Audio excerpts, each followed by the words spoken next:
আসতে বাধ্য হচ্ছে এবারে। হ্যাঁ, আমি সঠিক টুইট করেছি, আপনি দেখেছেন। যেভাবে মুর্শিদাবাদকে হিন্দুবিহীন করার যে চক্রান্ত চলছে, যেভাবে পুলিশকে সঙ্গে নিয়ে দুজনকে কুপিয়ে খুন করে দেওয়া হয়েছে, 4 ঘন্টা পরে পুলিশ গেছে ওখানে, আর পুলিশ কর্তারা বড় বড় লম্বা লম্বা কথা বলছে। হিন্দু পরিবার, সনাতনী মেয়েরা, বাচ্চারা নৌকা পার করে মালদা দিকে পলায়ন করছে, মুর্শিদাবাদ থেকে পলায়ন করছে। আপনি আরও একটা আমার কাছে ভিডিও এসছে, সেটাও আমি টুইট করছি। তো যেখানে মমতা ব্যানার্জি আজকে 15 দিন ধরে একটা কথা বলতেন, রামনবমীতে দাঙ্গা করবে, হিন্দুরা সনাতনীরা দাঙ্গা করবে, ঈদের নামাজের দিন রেড রোডে দাঁড়িয়ে উনি বলেছেন হিন্দু ধর্ম গন্দা ধর্ম। উনি যদি এখন হিন্দু সাজার চেষ্টা করছেন, অথচ উনি হিন্দু নন। যদি উনি হিন্দু থাকেন, নিজেকে বলছেন ব্রাহ্মণ ঘরের মেয়ে, ছেড়ে দিন ব্রাহ্মণ ঘর। উনি যদি মুখ্যমন্ত্রী পদ মর্যাদা ওনার যদি কাছে থাকে, একবার শুধু বলুন কি ওয়াকফ বোর্ডের যে অ্যামেন্ডমেন্ট হয়েছে, যেটা আইন পাস হয়েছে, তারপরে যে তাণ্ড হয়েছে, ওনার পুলিশ তার সহযোগিতা করেনি। একবার উনি বলেন কি এই দাঙ্গাটা, এই ঘটনাটা মুসলমান করেছে। উনি তো একটা ধর্মকে, হিন্দু ধর্মকে, সনাতন ধর্মকে গন্দা ধর্ম বলেছিলেন। উনি তো বলেছিলেন রামনবমী যারা করে তারা দাঙ্গাবাজ।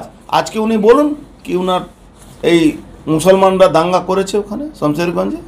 এখন উনি বলছেন দুই পক্ষকে, আমি বলছি দুই পক্ষ ওখানে দাঙ্গা করেছে। লজ্জা হয় না? ডাকাতের দল করেন উনি। আজকে উনার এমপিরা নাটক করে কান্নাকাটি করছে, খলিলুর রহমান। আজকে শমশেরগঞ্জের এমএলএ নাটকবাজি করছে কি আমার উপরে হামলা হয়েছে। এই ভিড়টা উনি বলছেন তো, এই ভিড়টা সামাল দেওয়া যাচ্ছে না। যেদিন বিহার আর ইউপি থেকে, বিহার আর ঝাড়খণ্ড থেকে হিন্দুদেরকে নিয়ে ওখানে আমরা ঢুকবো, একদিনে খালি করে দেব মুর্শিদাবাদ মালদাকে, একদিনে খালি করে দেব। একদিন লাগবে আমাদের। আর সিদ্দিকুল্লাহ চৌধুরী বলছে কলকাতা আমি অচল করে দেব। কারো কোনো পার্টি লাগবে না আমাদের। কলকাতা বাইরে থেকে লোক আনতে হবে না। কলকাতা হিন্দু ছেলেদের যেরকম 1946-এ গোপাল মুখার্জি পুরো বুঝিয়ে দিয়েছিল, তখন ত্রাইমাম হতে হয়েছিল এই মুসলমানদেরকে, 10,000 হিন্দুকে কাটার পরে, সেটা আমরা বুঝিয়ে দেব। গোপাল মুখার্জি এখনো মরেনি। বাংলা বাইরে থেকে লোক এনে কলকাতাকে মুক্ত করাতে হবে না, আমরা নিজে করিয়ে দেব ওখানে কলকাতার লোককে সঙ্গে নিয়ে। মমতা ব্যানার্জি খেলা করছেন, অভিষেক ব্যানার্জি ওখানে লম্বা লম্বা ভাষণ দিচ্ছেন, সংস্কৃতি আর কুষ্টি কথা বলছেন, কৃষ্টি কথা বলছেন। বাংলা সংস্কৃতি রয়ে গেছে। বাংলা সংস্কৃতিকে নষ্ট করা যদি মূল কেউ থাকে, তার নাম মমতা ব্যানার্জি। একটা জিহাদিদেরকে এক্সটেন্ডেড বাংলাদেশের প্রধানমন্ত্রী হওয়ার স্বপ্ন দেখছেন উনি জীবনে এটা পারবেন না, নিশ্চিত থাকুন। কোন জেলায় খারাপ অবস্থা আছে? পুরো 9টা বর্ডার এলাকা পুরো সর্বনাশ করে দিয়েছে মমতা ব্যানার্জি। 9টা বর্ডার এলাকায় আগামী দিন এরকম ভয়ঙ্কর পরিস্থিতি আরও ভয়ঙ্কর হবে। আমি সনাতনীদেরকে বলবো সবাই তার পাশে দাঁড়ান। যত ওখানে হিন্দুদের উপরে পলায়ন হচ্ছে, তাদের পাশে দাঁড়াতে হবে।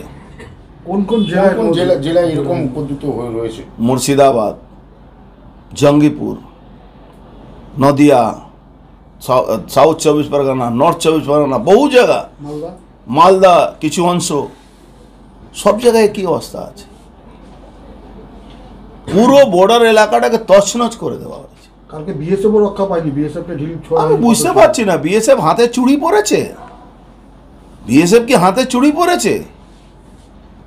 বিএসএফ লাঠি দিয়ে উপর থেকে পাথর নামাচ্ছে, পিটিয়ে পাথর নামাতে হবে। মানুষকে রক্ষা করার জন্য দায়িত্ব দিয়েছে বর্ডার সিকিউরিটি ফোর্স। এই বর্ডার এলাকা আছে, 50 কিলোমিটার তোমার এখতিয়ার আছে, সেটা পালন করা দরকার আছে। হিন্দুরা মরলে মমতা ব্যানার্জি খুশি হবে। উনি নিজেকে হিন্দু বলেন, নিজেকে সনাতনী বলেন, উনি সনাতনী হতেই পারেন না।